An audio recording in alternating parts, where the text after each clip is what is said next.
പാലക്കാട് എലപ്പുള്ളി ബ്രൂവറിയിൽ സർക്കാരിന് തിരിച്ചടി.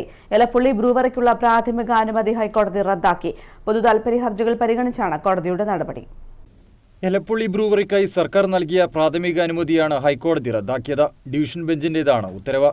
കാര്യമായ അപഗ്രഥനം നടത്താതെയാണ് പ്രാഥമിക അനുമതി നൽകിയതെന്ന് ചൂണ്ടിക്കാട്ടിയാണ് അനുമതി റദ്ദാക്കിയത്. വേണ്ടത്ര പഠനം നടത്തിയില്ലെന്നും വിശദമായ പഠനം ഇക്കാര്യത്തിൽ വേണമെന്നും ഹൈക്കോടതി ആവശ്യപ്പെട്ടു. വിശദമായ പഠനം നടത്തിയ ശേഷം അനുമതി നൽകണോ വേണ്ടയോ എന്ന് സംബന്ധിച്ച് സർക്കാരിന് വീണ്ടും തീരുമാനിക്കാമെന്നും ഹൈക്കോടതി ഡിവിഷൻ ബെഞ്ച് വ്യക്തമാക്കി. ഒയാസിസ് കമ്പനിക്ക് നൽകിയ പ്രാഥമിക അനുമതിയാണ് റദ്ദാക്കിയത്. പൊതുതാൽപര്യ ഹർജികൾ പരിഗണിച്ചാണ് കോടതിയുടെ നടപടി. പ്രദേശവാസികളാണ് പൊതുതാൽപര്യ ഹർജിയുമായി കോടതിയെ സമീപിച്ചത്. ജലക്ഷാമം അതിരൂക്ഷമായ പ്രദേശത്ത് ബ്രൂവറി വരുന്നതുമായി ബന്ധപ്പെട്ട് ഒയാസിസ് കമ്പനിക്കെതിരെ പ്രതിഷേധമുയർന്നിരുന്നു. ബ്രൂവറി നിർമ്മിക്കുന്നതിനായി എലപ്പുള്ളിയിൽ 26 ഏക്കർ സ്ഥലമാണ് ഒയാസിസ് കമ്പനി വാങ്ങിയത്. ജലക്ഷാമം ചൂണ്ടിക്കാണിച്ച് പദ്ധതിക്കെതിരെ നാട്ടുകാർ രംഗത്ത് വന്നതോടെയാണ് വിഷയം വിവാദമായി മാറിയത്.